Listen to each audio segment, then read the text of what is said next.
Welcome to the Healing Hour. I am your host, Athena Rodriguez, and we'll be having some healing conversations. Hello, everyone, and welcome to today's episode of the Healing Hour. Today we have a special returning guest, Alanna. And Alanna joined us back in our previous episode from 2 weeks ago, episode 9. And she's here again to speak with us. So, hey. Alanna, introduce yourself a little bit again. I know they heard you last time, but... Okay. So, my name's Alanna. Athena and I have been friends. Girl, how long? I lost count. It's coming up on a decade almost. Right. Yeah. For lifer. And, we've just been growing, and I love her. My homie. It's my dog. For the dogs. For the dogs. For the dogs. Yeah. But yes, so today we're going to kind of continue talking about some of the subjects that we hit on with our last show, and that was all about the concept of finding yourself, and pretty much not just finding yourself, but like finding your purpose. I feel like and cutting away people who don't align with that purpose. So yeah, a lot of people had to go. Like, yes. A lot of people had to go, even since the last episode. Absolutely, yes. When you are on a new path and you're trying to do something, either people will weed themselves out your life or God will take them away, because the blessings that are coming, they can't experience that with you. It's not enough room for them. And so I had to learn that. And it's not easy. It's not easy letting people go. You may have had 10 years, 15 years, may even be family, but they gotta go. They gotta go. They can't, everybody can't go. Everybody can go. And it's crazy that you said that, because earlier in the year, I actually had that spiritual download while I was communicating with the ancestors and with God. I literally got that download in my head. Everybody can't go. Everybody can't go. And I feel like, especially whenever it's people you care about, it's hard to let them go. Yeah. And then you realize that those are the same people dragging, they got their hand on your feet while you're trying to ascend. Yes. No, because some people, they're not comfortable with seeing you elevate. Right. And instead of trying to elevate with you, they want to keep you in the same place as them. And that's really hurtful when you think about it, because it's like, we want to grow and they don't want to see you grow. I think it's an ego thing more than anything. It's like people kind of figure like, they're too good for me now. Instead of what can I do to meet them where they're at now, it's, she thinks she's too good to, you know what I'm saying? Like, she's acting brand new. You're arrogant. You think you're too good, or don't forget where you came from. Right. Why is that always a thing? As soon as you get to another level, don't forget where you came from. Why? Like, that's the point, was for me to get somewhere else. Right. That's the point for me not to stay the same. People look at you strange. Say you changed, but I didn't work this hard to stay the same. Exactly. Like, and I feel like change is good. If you're not changing, look at the people you know, right? If nothing is improving in their life, how are they walking around? Right. Bitter. Mad. Angry. Dusty. And I notice people that are always trying to move forward in life, always trying to change, they're not negative. Right. They're not talking down. They're not doing none of that. And those are the people I want to be around. And, after a while, I had to realize, why do I want to keep these people around that don't want to see me up? Exactly. Like, they're not coming with anything positive. It's just negative all the time. Yep. And that's draining. Like, that can get into your spirit. Is that victim spirits mindset? Attach themselves to others. And when you're around people that mean well and are doing well, it's never negativity. Right. They don't have time for that because they're focusing. Exactly. And You have to get out of your body and see and really like assess and do an audit even of your friendships and of your relationships. Yeah. Like what is the basis of our conversations? Right. Because I know when I'm with this friend, like this is what we talk about, and I know when I'm with that person, like this is how the conversations go. Like, do you find that your conversations are centered around like other people's business, like gossip, like? And another topic we're gonna hit on men. And it's just like certain people bring certain things out of you, and the only way to really ascend and to change is to take yourself out of that matrix. And I feel like whenever you're operating out of a place of ego, because like before my spiritual journey, I operated out of a place of ego. Like, I'm a Sagittarius, so I'm a fire sign. And the thing about Leos, Aries, and Sagittarius is that we have big egos. Like, that's just our thing. So, whenever I was able to assess, okay, what comes from ego and ego is tied to emotions. You know what I'm saying? You're not thinking with your higher self. So, you're not thinking at the situation from a higher mindset. You're operating in ego, meaning that you're not doing things that benefit you or anybody else. You're only thinking about you. And granted, your ego is a defense mechanism. Your ego protects you from people who are set out to tear you down. Your ego gives you that, like, no, you're not doing that. But your ego can also destroy you at the same time if you're not controlling it. And so I was participating in certain relationships and certain friendships because I was operating in a place of ego. I didn't want to let these people go, even though I knew that there was nothing more than I can get out of the relationship. It was just the fact that, and when certain people left me, when I've had friends who had made their ascension before I made my ascension. Right. And so operating out of ego, I was really upset because my ego self was telling me they think they're better than you. And that's why they left you there. Instead of they're on their own path, our relationship is not elevating them. Maybe they can, you know what I'm saying? Like once, and then it's no surprise that whenever I elevated some of the people, I was able to meet with them again. It was a meeting of the minds again because I was able to grow up. I was able to kill my ego, and not take it personally that they had to leave me in order to continue their journey. Right. And ironically, I left other people to meet those people again. So once I started looking at it in a place of it's not me, it's whatever they're going through, it's their path. Their life does not center around our friendship and communicating with me and being there for me. They have to do what's best for them. That's whenever life opened up for me. Right. That makes sense. Like losing friends, and I think a lot of people miss when like y'all are going on different paths that it's okay. Right. It's okay. Like for me, I have always been a person that's about my money. Capricorn vibes. Real Capricorn, period. I've always been about my money. I'm also the oldest child, so I couldn't be a screw up. And, you know, I never really just cared about romantic relationships, right? It wasn't until I got older.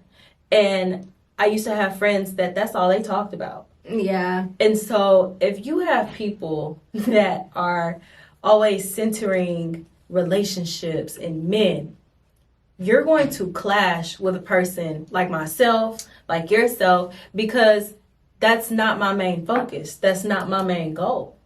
And women like that, it's no disrespect because that's you living in your truth. That's who you are, right?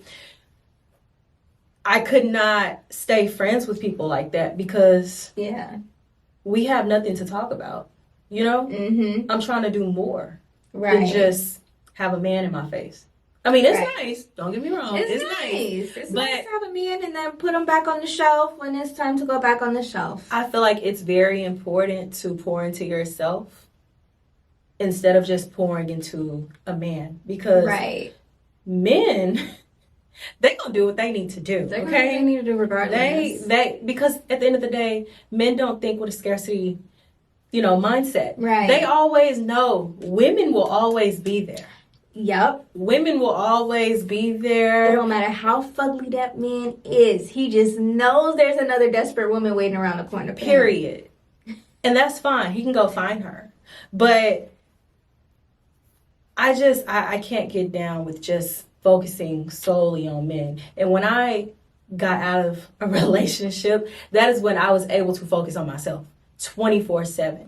24/7. Right. And then also I had to realize that person I wasn't supposed to be with, those friends that I had, they couldn't come with me. Mm-hmm. Life looks totally different than how it looks when I was with them. You had to take that risk though. You had to take the discomfort route.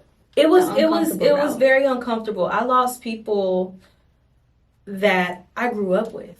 Right? Yeah. And it's like, dang, but then I realized some things, like maybe they shouldn't have been here in the first place. But they served their purpose. They served their purpose for what their purpose was. Yeah, everybody has a chapter. Everybody has, some chapters longer than others. And then, some people are here for a lifetime. But that's no shade to them. Right. But I'm grateful for the things that I've learned from each person, Mm-hmm. So I can't really blame them, but I really feel like it is important to pour into yourself because as women, as life goes on, we become mothers, we become wives. Right. If you're not in that position, it's important to pour into yourself because what happens when you don't have that? What happens when, 15 years down the line, you're married and you have kids and it's like, after that, you have nothing. Right. We've seen women that have gotten married young and then later on their kids get older. They're just like, what? They don't know what's going on. And I feel like that's important it's important to have your own thing instead of just focusing on men. Oh my God. This topic. Okay. I resonate with this so much. There is nothing more important for a 20-something-year-old woman than to literally focus on yourself. Focus on yourself. I get this question from men all the time, right? I always get this question is, why are you single? Why are you single? You're the whole package. Why are you single? And it never crosses their mind that maybe I'm single because I want to be. Mm-hmm. Maybe men aren't constantly leaving me.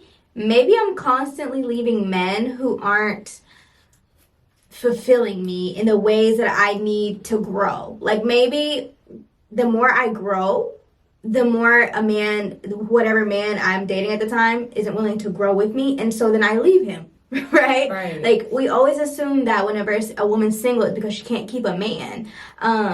Ooh, and I want us to stray away from that, and I want us to really, really think maybe a man can't keep up with her, and maybe she's not hyper masculine. Maybe she's focused on yourself. At this age, when people ask me why I'm single at this age, it's simply because I am a baby.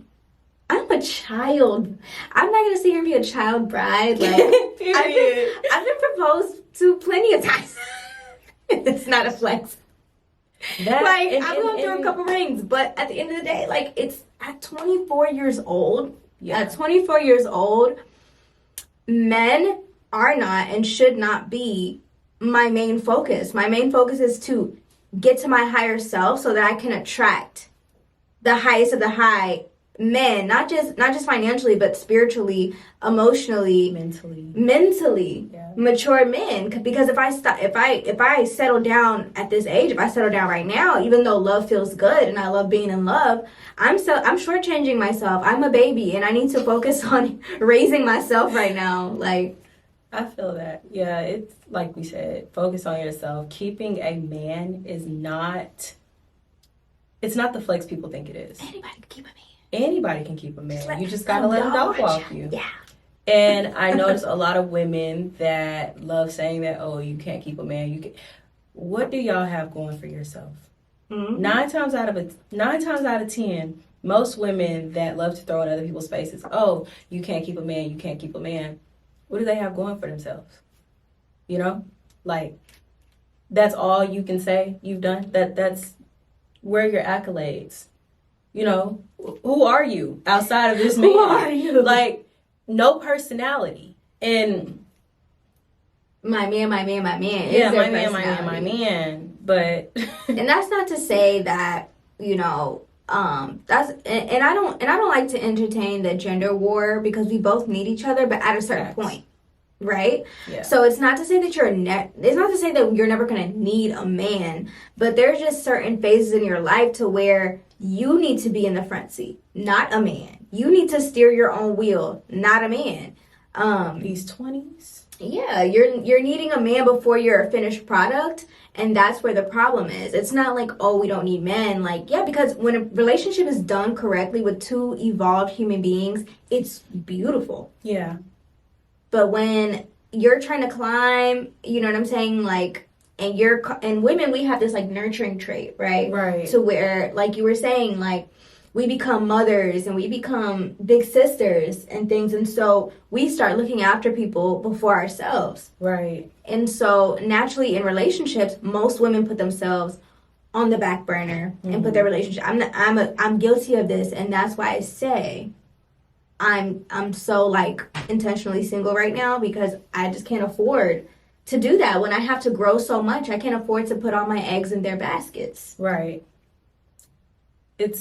Yeah, you really got to put yourself first. And, you know, like she said, being an older sister, it's so easy to put yourself on the back burner. I'm always thinking about other people and how I can make their lives easier.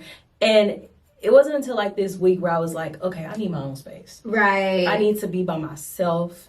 I need to turn my phone off, but I can't turn it off because people are always calling me. No, you need to turn it off. Turn it off. Turn it off, because even if it is a dire emergency, what are you going to do about it? Because, you know, you got to think, everybody has their life, right? There's still stuff I want to do. And me pouring into other people's cups, it has drained me entirely. Like, I'm a writer. And being a writer takes time, it takes effort, and it takes creativity. How can I be creative if I have somebody bugging me, if I have people calling me all the time and, you know, just playing certain roles? It's draining. And I want to focus on me.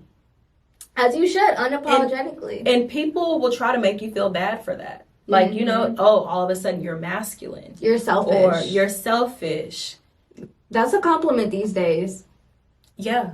When people call me selfish, I'm like, thank you, because that means I've changed. That means I've changed. I've been in my head so long with people pleasing and maybe, you know what I'm saying? Like, maybe I'm not, maybe this, like, feeling bad for saying no, feeling bad for not being available, feeling bad for putting others, feeling bad for seeking approval and dishonoring myself in the process, you know? But now, these days, I'm just like, F it. Like, the people that you have to people please are never going to be pleased anyway. Never. And they're still going to come back and ask for more. Exactly. That's the thing. And people pleasing, if you can get out of that habit, get out of it. Because people pleasing caused me to be an overthinker. It caused me to take my ass to therapy. Anxiety out the roof. Anxiety. And it's like, why am I being anxious about people and, you know, what they need from me? But I'm the type of person that doesn't ask for anything. Right. You know? And it's like, okay, at some point I gotta chill. Right. I gotta stop picking up that phone. I gotta stop being so available, because I've noticed that when you are so available, people don't respect your time. People don't respect what you have going on. People just feel like you can just fit them in. And it's like, no. But I guarantee you, those same people have the craziest boundaries. Oh, yeah. People that have like the most strictest boundaries are so eager to cross yours. So eager to cross yours. And it's really sad because, you know, I've been backwards for people. Right. And if I ask them to do something for me, oh, it's met with so much resistance. So much resistance. And it's coming from people, because we don't ask people for nothing. Right. Like we really don't. And there's been times I've had people that have always needed something from me, but at the same time treated me like shit. And it's like, why? Yeah.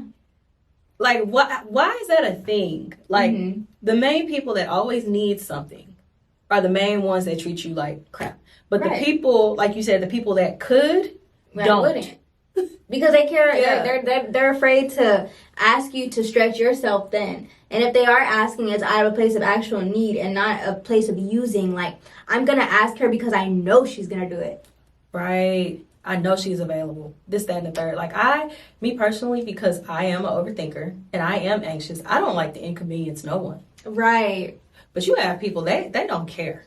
They don't care. Girl, the best advice. It's the you have to do this. It's the entitlement for me. And after I realized, like, what that was, I had to cut ties with those folks. Right. Because people, like I said, they're asking you for things that they couldn't even give you. Definitely. And are entitled to it. Entitled. No. I definitely feel like some of the best advice I had received was actually, I don't remember if it was from my mom or my aunt. And so like my family dynamic is like I grew up in grandma's house, you know what I'm saying? So I call my grandmother mama, and I revere to her like a mom. Like it's not like a typical grandmother relationship to where I don't have to answer to her. Like, no, I have to answer to her. Like, even at the tender age of like about to be 25, if she says no, then it simply has to be no.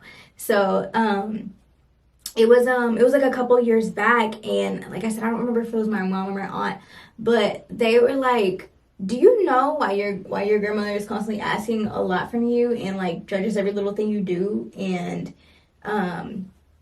has such high expectations for you? And I was like, why? They were like, you don't disappoint her enough. If you started disappointing her, I promise you, because my thing was, I'm like, she doesn't bother the other kids like this. Because I'm like, okay, like, I'm not perfect by any means, but I'm like, okay, I'm out here doing my thing. You know what I'm saying? Like, I've been living away from home for, like, years, and I've been doing a pretty good job taking care of myself. And I know I'm not that wild. I've had my wild days. And I have insane stories. But to my core, I'm a stable person. I'm a responsible person. So I'm like, she can't be going so hard on me for no reason. And that was it.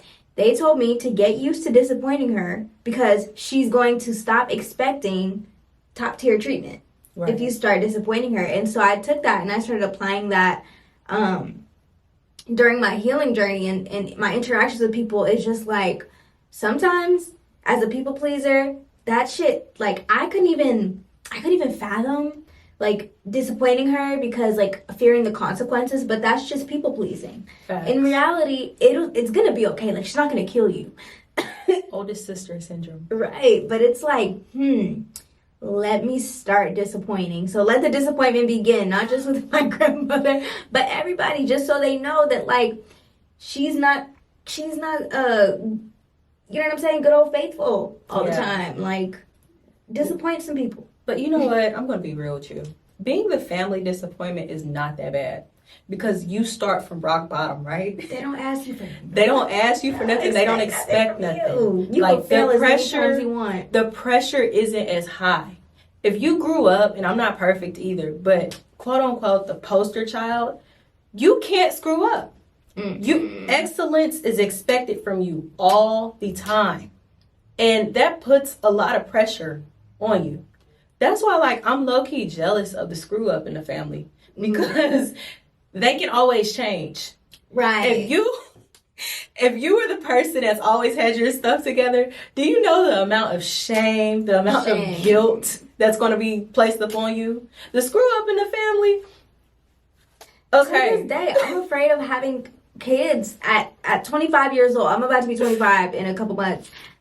At damn near 25, I am still terrified to bring a baby home to my family because I'm gonna feel like it's a teenage pregnancy. Because I'm gonna feel like I'm letting everybody down. My grandma know what I'm doing. Like that's what I'm saying. Like it'll feel like a teenage pregnancy because it's gonna be like, wow, we are so disappointed in you. And I'm like, even though 25 is like actually like a really like common age to have kids. Mid to late 20s, yeah.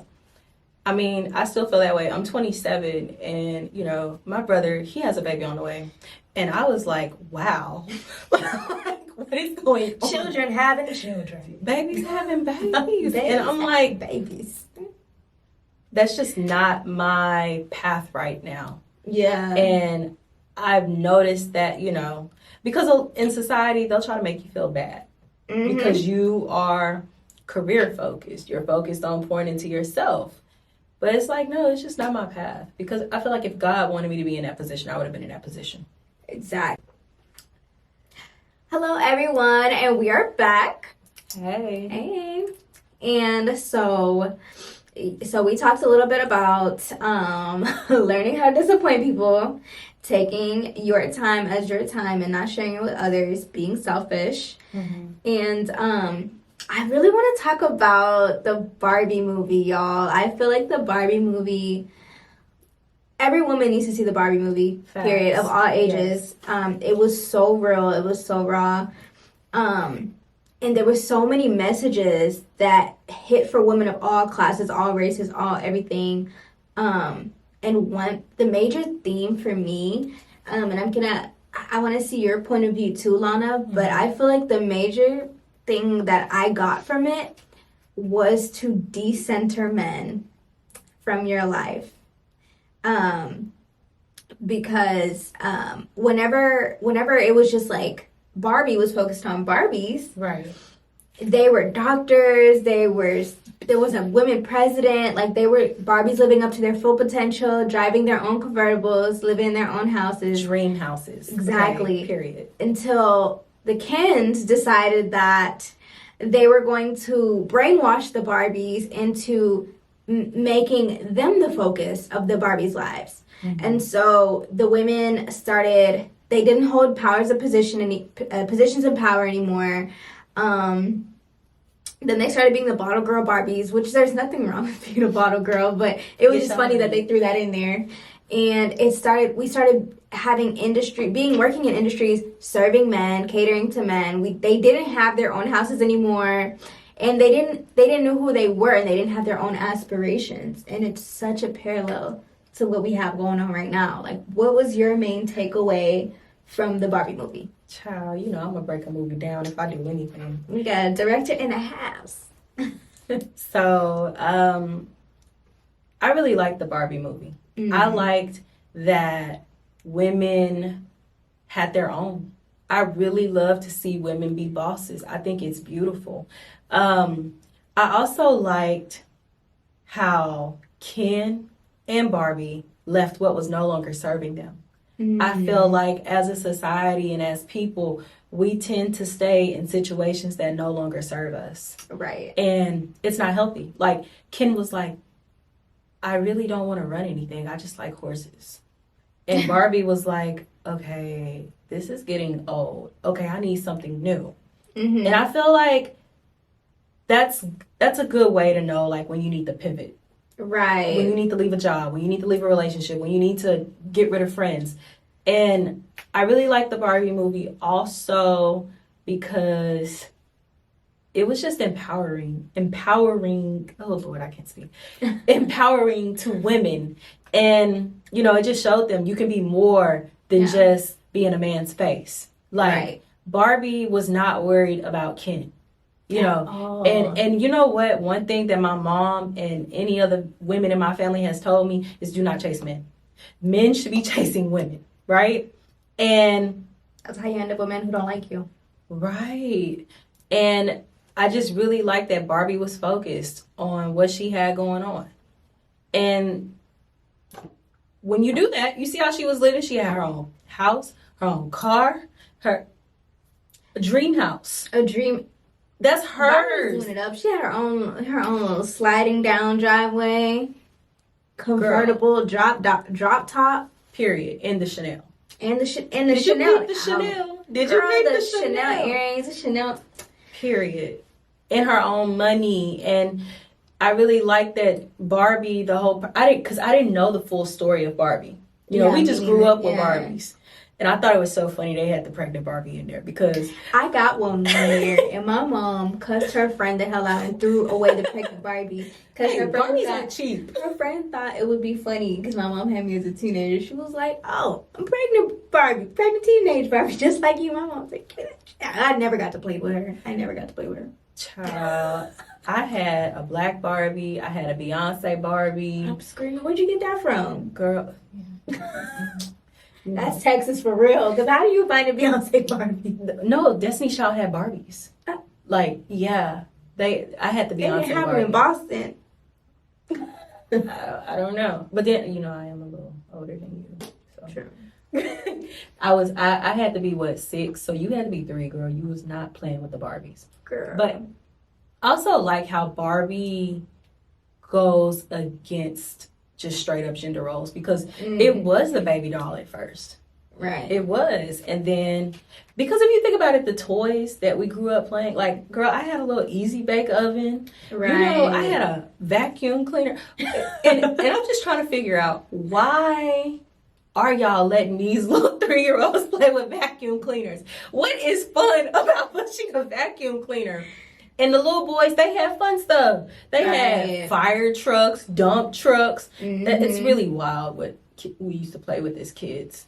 Because why did I think vacuuming would be fun? Hey, that little vacuum dirt devil thing, that thing used to pick up, okay? I used to vacuum the hell out of my room. Yeah, all the female toys center around taking care of things. I even had a dog, like one of them robot dogs. Like, it's always something to take care of when you're a woman, and it's always something to play with when you're a man. Yeah, like, how y'all know I don't like to paint or write? Because I did like writing as a kid. Love writing. And yeah, I really like how Barbie came and shook the table because she was like, we are doctors, we are lawyers, we are politicians, and everybody was cute. Everybody had their own thing going on. And I feel like a lot of women could learn from Barbie. Decenter these men. I'm not saying men aren't good. We both need each other, but at different times, though. Yeah, at different times. But once you enjoy being President Barbie, then you can go be housemaid Barbie. Yes, Michelle met Obama when? After she already accomplished what she set out to accomplish. Right. And it's like, don't shortchange yourself and make Ken the center of your world when Ken don't even know what Ken wants. Ken don't. Like, he just walked outside and said, oh, patriarchy. Let men run this. And then he don't even want to run. He don't even know. He don't even want to run. The funniest part to me throughout the whole Barbie movie was whenever she was like partying with her homegirls and it was like late at night and Ken was like, oh, I was thinking I was gonna like come in. And she was like, it's girls' night, Ken. And Ken is like, oh, so when is it not girls' night? And Barbie was like, okay, this girl's night every night. I loved that. It was just, it signified like the strength and like sisterhood for me. Like whenever, there's nothing like women actually getting along. Like the bonds that we form are so much deeper than like male relationships, and the quicker that women realize that, the happier they'll be when they start to make time for women and encouraging women and being happy for women and making women friends, like making friends. There's nothing being like that. Actual friends. Right. Like, there is nothing like being friends with people that support you, love you, and push you to be better. Right. Like, I've noticed, like, the people that I have in my corner now, they hold me accountable. Mm-hmm. You may not like to hear what they saying, but you need people like that. Right. You don't need yes people. You need people that hold you accountable, that support you respectfully, and love you. Though. Respectfully. Because some of y'all just talking sugar, honey, iced tea. That part. Because also, you also need to know what your gifts are. Right. If talking to people is not your gift, maybe you shouldn't do it like that. Maybe you know, and then also you need to ask yourself, are you even in that position to be talking sugar, honey, ice, tea? But some girls are just not girls. I don't like those girls. That part. Because it's supposed to be girls' night every night. I'm gonna emphasize that she literally played with Ken and like had her fun with Ken and was like, all right, anyways, like that's how it should be. Like, you entertain relationships and you entertain boys, men, whatever, and then you immediately are like, okay, now it's my time. You know, instead of just like making your whole existence about them and making your whole personality about my man, my man, my man. It's so important to just and I feel like women who have that like Barbie trait where she was able to have fun with Ken but not make him her world are so much happier in society. Period. My grandma told me, don't focus on yourself. If my grandma is saying that, right, we love a Sag queen. We love a Sag. Sag. My grandma has even said, get your money, focus on you. Yeah. All of that will come. And this woman is, how old is my Mima? 70, 80. That's a lot of life to live. Right. And for her to tell me only in my 20s, you know, you think you got everything figured out, you don't. This lady is 70 years old talking about get your money. You never see older women tell young girls like our age, you know what, you're on a time clock, you need to hurry up, you need to find a man, you need to have kids, you need to settle down. Every single woman that I've talked to that is older, regardless of socioeconomic status, race, gender, not gender, they're clearly, but anyways, so they always have the same advice. They're always like, don't rush it.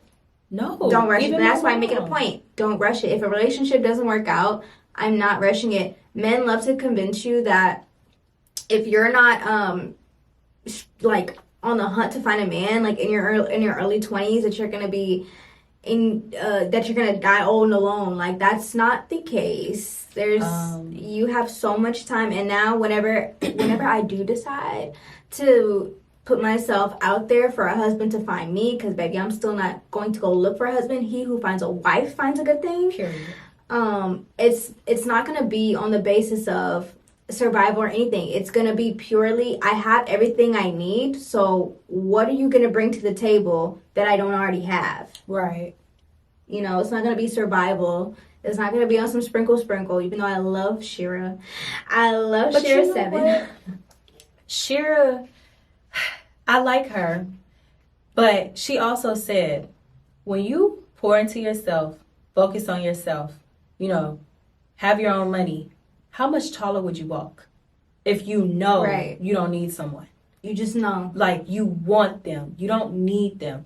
And so when you operate out of survival, it's a different move. But when you operate out of just having your own, they can't tell you nothing. Like, I love the fact that whether a man is here or not, I'm still going to be doing stuff. My chips are bigger. Like, my bargaining chip at the table is going to be different. Yeah, like, what are you bringing to me that I'm not giving to myself? And I feel like that's the problem today. A lot of men aren't willing to step up and become more because they don't want to go that high. They don't want to come. They don't want to come with what comes with, you know, paying for you. Exactly. And then it's not just money. It's mental growth. It's spiritual growth. I mean, I wanted somebody to just go to church, and it was too much. I just wanted you to go to church. It's just too much. The trips wasn't a problem. The spending money wasn't a problem. It was the church. It's because men need to be needed. It's a fundamental need for men to be needed. That's why they choose women who need them. But because they know that there's always going to be women, like the scarcity mindset, they know there are always going to be women who don't want to be single, who are afraid to be alone. So that way they'll deal with an unfinished product of a man just to say that they have a man. And just kind of like back to the Barbie movie. Remember, they couldn't have any real change in the Kens until all of the Barbies were on code.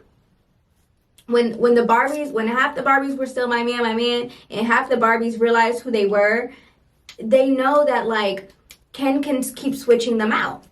Ken can if women learn that, if women actually stood 10 toes down and they actually started like to demand things for themselves, like basic necessities like respect, monogamy, whatever have it, and they weren't so desperate for a Kens cannot treat you like shit. And look at what they were able to accomplish. While the men were out here going to war with each other, they don't even know why they were fighting. They don't even know why they were out fighting. there doing niche. Yeah. All of the women were sitting there at Congress, plotting, taking over. And it's like, okay, y'all, Barbie is telling us to stand up. Stand up. Stand up. Stand up. And not just stand up, but unite. Unite. Unity is we important. have to get on code. And because think about it, if men know that, okay, this may not fly with you, but this will fly with 99 other women, what are they going to do? They're not going to change themselves. They're going to go for the other 99 women. But if the 99 women got on code with the one, then they know that they have to change their behaviors. Right. And men are going to go where they are allowed to do what they want to do. Men want peace. That's all men want is peace. And if you're providing peace when he's giving you pure chaos, he's going to stay with you. Not just you, though. Because men are conquerors and they're always going to want more. So by you settling for that, don't think that you won a prize. That just means that you moved to main island.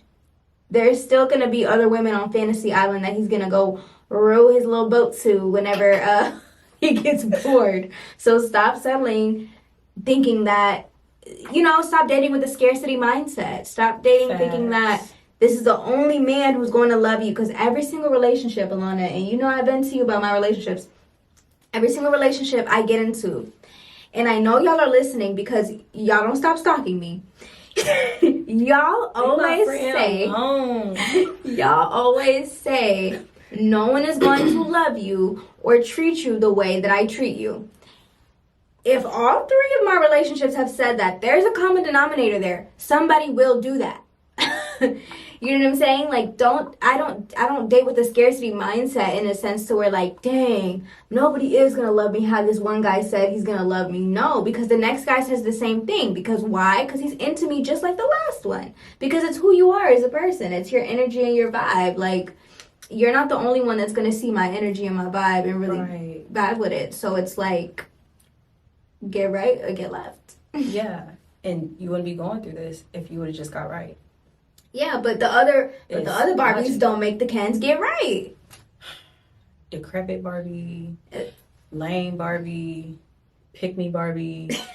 Like, Pygmecious. Pygmecious. The Pygmecious, I just wanna rub your feet and massage you and give you a plate, and you ain't got to do anything for me, baby. You ain't got to take care of me. You ain't got to provide for me. You don't have to even go to church. If you don't have a God, when I'm passionate about God, then go ahead, because just the male presence in my house makes me feel comfortable, baby. And that is why I say a big message from Barbie is leave things that no longer serve you. See the red flags in the beginning. If he has trouble praying over the food, run. Please. Really fast.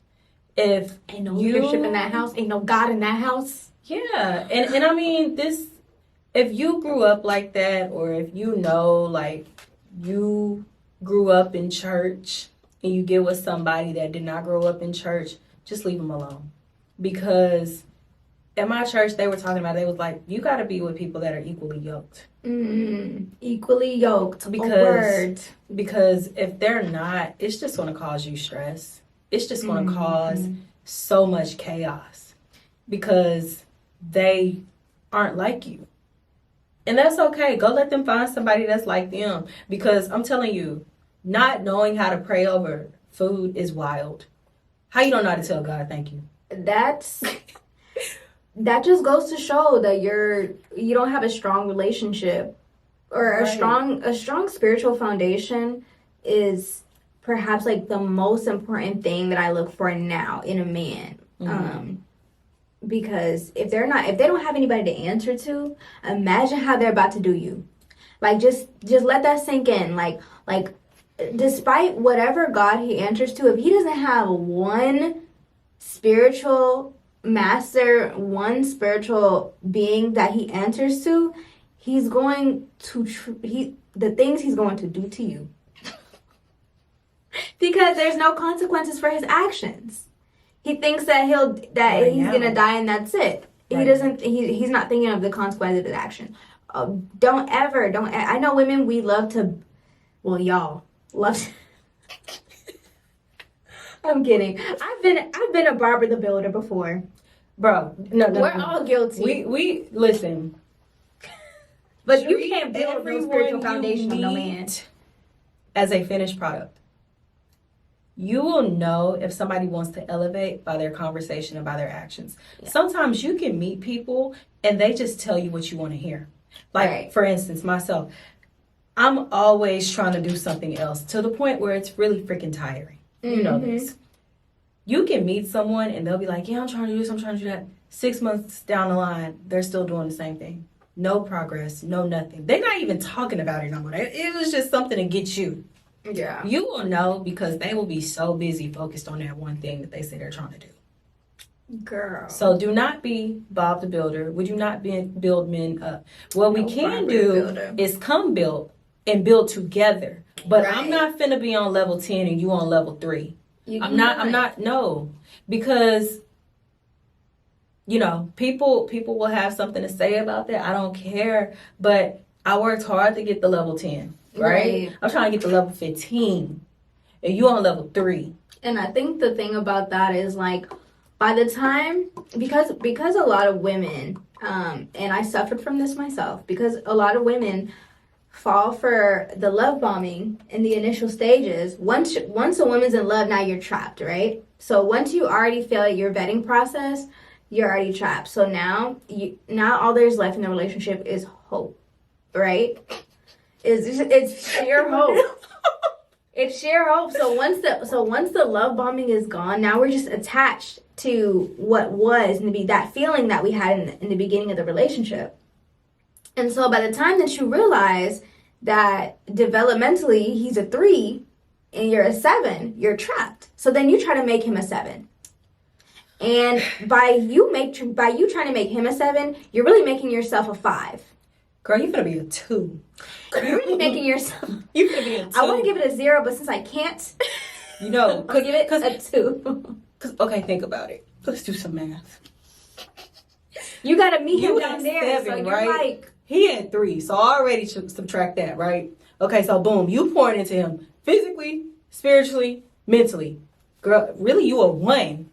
And now, because you were at level 7, and you done spent all that time, all that effort. Now you at ground 0. He done got to level 8. Mm-hmm. And then he done went to go be with a girl on level 6. Literally. And now, 6 thinks she better than you when you was just 7. And you could have been on level 15 and met old dude on level 20. Mm-hmm. But you want to settle for level 3. But you know, that's why it's so important to the math ain't mathing. Right. But those, like, one thing about those type of relationships, they come to you when you need to learn to love yourself. Facts. Because every time you level up spiritually, the man that comes to meet you at that spiritual level. So although, and not to say that you can't go from a 7 to a 1 and come back as a 10, because you can, and I did it before. Both did. Yes. So the next man that you date, the next relationship that you had, like all of my relationships have gotten better and better quality because my boundaries get stronger and stronger. You know what I'm saying? So by accepting less and less, I'm able to get more and more of what I want until I find the spiritually ascended partner. Facts. Just like I said, focus on yourself. Do what you need to do. Soon as I got out of that tragic situation, I leveled up.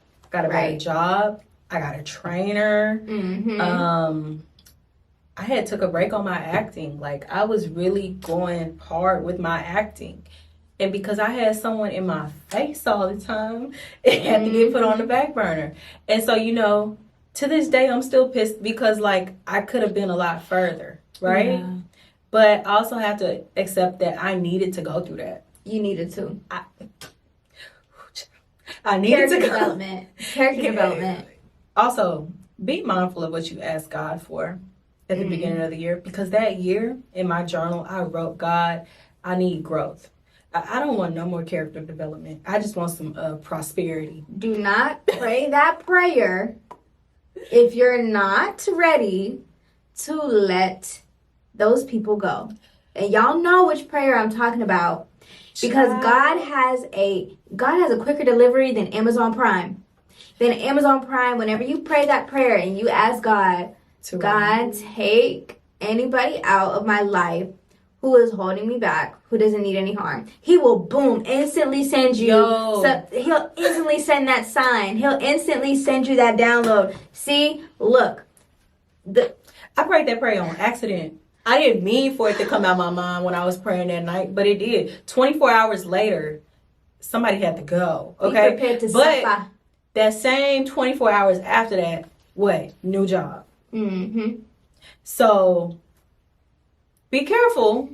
I mean, I'm not tripping but it hurts though. Because you mean well. About that. You mean well for people, and sometimes that's not always the case for them. Some people are fighting their own battles, their own demons, and they take it out on you. But also, you gotta let God handle them.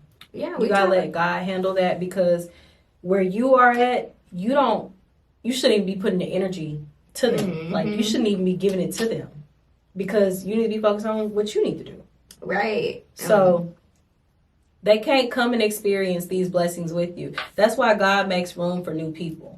And the people that I've met, I couldn't even be any more grateful for them, because they have pushed me. I have grown so much, and I prayed for these type of friendships, these type of relationships that I have with these new people.